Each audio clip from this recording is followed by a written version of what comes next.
මේ ලෝකෙ මිනිස්සු තුල කෙනෙකුට තෝ කියලා කතා කරන්න උනා නම් කතා කරන්න උනේ පිට කෙනෙකුටද ළඟින් හිටපු කෙනෙකුටද? ළඟම ඉන්න කට්ටිය. පාරේ යන මිනිස්සුන්ට තෝ කියලා කතා කරනවද? අපි එහෙම කතා කරන්න බයයි අපි අපි කතා කරන්නේ බය නැතුව කතා කරන්න ආවේග පිට කරන්නේ කාත් එක්කද? ළඟම ඉන්න පිරිසත් එක්ක. වැදගත්ම කාරණය. පළවෙනියටම පුරුදු වෙන්න අහගන්න. වෛරය පිට කරේ ජීවිතේ ඉස්සරලම කාත් එක්කද? කේන්ති ඇති උනේ කාත් එක්කද? ළඟම අයත් එක්ක. කවුද ළඟම හිටියේ? අම්මයි තාත්තයි. ඉස්සරලම කේන්ති අපේ ජීවිතේ පිට කරේ කාත් එක්කද? අම්මත් එක්ක. ළමයි උදේට බත් එක දාලා ඉස්කෝලේට යන්නේ නැද්ද? අනිවාර්යයෙන්. ඉස්කෝලේ යරලා ආපු ගමන් දොර වහගෙන බුදිය ගන්නේ නැද්ද? එහෙම කරනවා සම. කණ්ඩ කිව්වට නොකා ඉන්නේ නැද්ද? කාත් එක්කද කේන්තිය පිට කරන්නේ? අම්මත් එක්ක. අම්මත් ඊළඟට කේන්තිය පිට කරන්නේ සහෝදරොත් එක්ක. කුහකකම කියන එක අඳුරගත්තේ කොහෙන්ද? ඊර්ෂ්‍යාව කියන එක අඳුරගත්තේ කොහෙන්ද? මල්ලිට දෙනවා මට නෑ කියන්න පටන් ගත්තා. පැහැදිලිද ඔබතුමල්ලට මේ ආරයයි පරිසරයයි කොච්චර වැදගත්ද? එහේ ආබුදුර.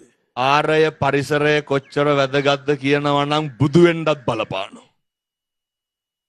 දිව්‍ය ලෝකෙන් මනුස්ස ලෝකෙට එන්න හදනකොට දෙවිවරු ගිහින් ආරාධනා කරනවනේ බෝධිසත්වයන්ටනේ.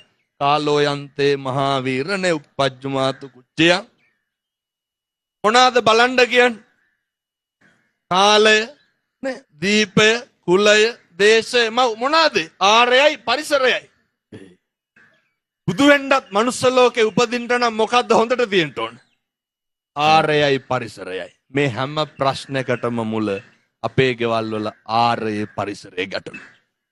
අපි අහනවා දැන් ඔය ළමයි මොකටද ඔය කේන්ති ගන්න? දැන් කෙලෙහිගුණ අමතක වුණාම කේන්ති යනවා. හැම කෙනෙක්ම මෙතන ඉන්න ඇහුවොත් කියයි ඔය සමහරු කියනවා අම්මා තාත්තා අපිට මොනවද කෙරුවේ කියලා. සෑහෙනට ඇහිලා තියෙන ඔය ප්‍රශ්නේ. සමහර වෙලාවට කියවෙනවා ඉතින් හැදුවනම් කරන්න එපැයි. ඒක ඒගොල්ලෝගේ වගකීම. ඒක වගකීමනේ. කොහොම අනුවේදනීය සිද්ධියක් වුණා. මම මෑතකදී රෝහලකට ගියාට පස්සේ මිනිස්සුන්ට මතක තියෙන්නේ අවුරුදු 20න් උඩ මතක නැහැ. මිනිස්සුන්ට අවුරුදු 5න් උඩ මතක නැහැ. අර තාත්තා ළමා වාට්ටුවට ගියේ. තාත්තා එනවා පොඩි එකා බලන්න. අම්මත් පොඩි එකා තාත්තට දීලා අම්මා යනවා ඇඟපත හොද ගන්න. එහෙම නෙවෙන්නේ නේ. ගෙදරින් කවුරු හරි ආපුවාමනේ අම්මා යන්නේ ඒ කටයුතු කරගන්න.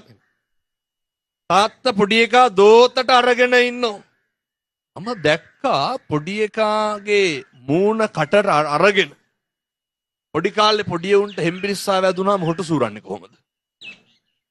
මේ නහයට අත තියලා සූරන්න කියනවද? බෑ. ඒක අම්මා තාත්තා කරන්න ඕනේ දෙයක්. ඒක අම්මා තාත්තා කරන්නේ නහයට කට තියලා අදින එක කරන්නේ. උඩට අදිනවා. ඕක කාටද මේ ලෝකේ කරන්න පුළුවන්? අම්මටයි තාත්තටයි. අපිට මතකද අපේ පොඩි කාලේ මැරෙන්න යනකොට නහය හිර වෙලා කට පුරවල හොටු සීරුවන හොටු සීරුවේ කවුද? අපේ අම්මා හරි අපේ හරි තාත්තා හරි වෙන කාටද ඕක කරන්න පුළුවන්? අඩුතරමේ දෙමාපියෝ වෙනුවෙන් අපිට ආපහු එක කරන්න බැරි වෙනවා. දරුවන්ට බෑ අම්මා තාත්තා වෙනුවෙන් කරන්න. අම්මයි තාත්තයි දරුවෝ වෙනුවෙන් මගේ මේ දෑහැට දැකපු එක. මේ ඉන්න හැම අම්මා කෙනෙක්ම තාත්තා කෙනෙක් මොව කරලා තියෙනවා. අරුමයක් නෙමෙයි. ඒක දෙපාරක් හිතන්නේ නැහැ. කාටද මතක අපි ඔහොම හැදුනේ කියලා? විශ්ස පැනපු ගමන් කියනවා අම්මා ගිහිල්ලා අක්කගේ දරුවෝ බැලුවලු අයියාගේ දරුවෝ බැලුවලු මගේ ළමයි බලන්න ආවේ නෑලු. වෛර බඳිනවා.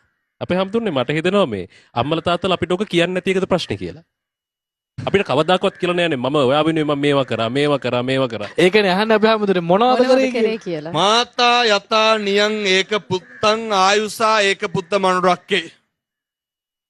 මව්වරු කොහමද දරුවෝ හදන්නේ? ඇල්ලතර වීදුරුවක්වත් බලාගෙන නෙවෙයි.